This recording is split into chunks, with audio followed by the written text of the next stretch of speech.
Before homes were built and families moved in, a different type of landscape surrounded this and many neighborhoods in North Florida. Tara Dotson, supervisor for the Habitat Conservation, is concerned about the consequences of building too many structures in North Florida. We go to the beach to recreate, and those animals come to procreate. Wildlife corridors are becoming smaller and smaller because of roads that are bisecting any sort of area for animals to progress through. Recently, local St. Augustine residents have argued for not only the homes of animals, but their homes as well. Department of Transportation has made headway on the proposed State Road 313, which has been on the table since 1994. The proposed six-lane highway would stretch from State Road 207 all the way to State Road 214 in St. Johns County, coming through the backyard of local resident Steve Brennan. And that it will fail, abjectly fail, to do what they say they're setting out to do, and that's to relieve the congestion at 312 and 207. In fact, this proposal will add 44,000 cars a day to that intersection. So what's already the busiest intersection in the southern part of St. Johns County will become a nightmare. Florida Department of Transportation has released a proposed budget of $66 million for the road.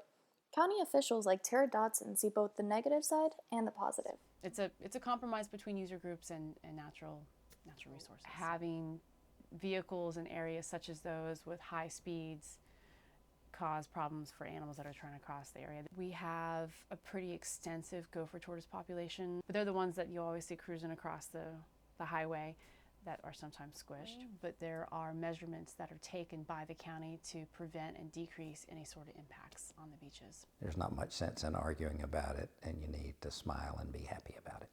Local business owners like Ron Foster hope to profit from the operations of the road being built. It's for the greater good, and everybody should see that it would benefit the community, and in the end, it will happen.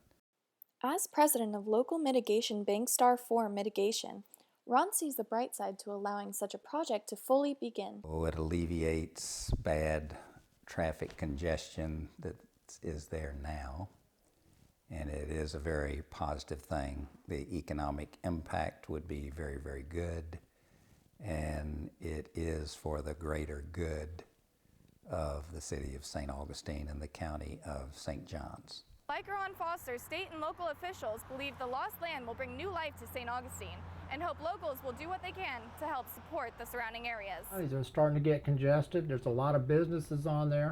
Of course, people aren't going to go to businesses that are congested. There's a lot. Bill Henderson, Planning and Environmental Manager for Florida Department of Transportation, supports State Road 313 and believes it will not only disperse traffic, but also decrease pollution. Steve Brennan disagrees.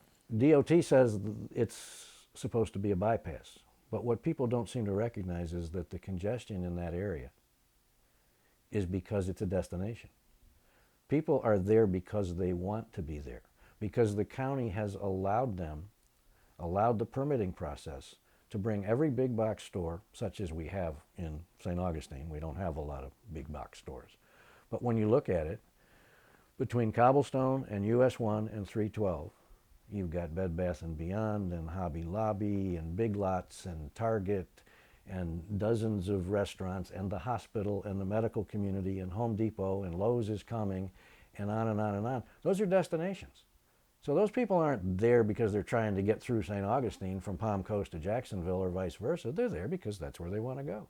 While locals and Florida DOT officials are concerned for the traffic and permitting involved in the State Road 313 project, residential environmentalists worry for the wildlife and wetlands impact. Damage, but there's always a way to reach a positive compromise. And I think the more management in a positive way and the more you educate your residents, I think you're only going to see improvements.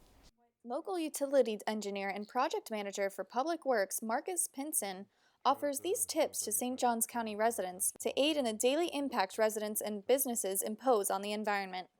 Wash your car, let it perk over your grass, and anything you kind of can think about that shouldn't go down the storm drain. No paint, anything like that, you know. State Road 313 has not yet been approved for construction due to lack of funds, but it is likely to continue to cause conflicts for the locals impacted by the potential road and state officials involved with the project. This is Madison Sicklin for FCTV.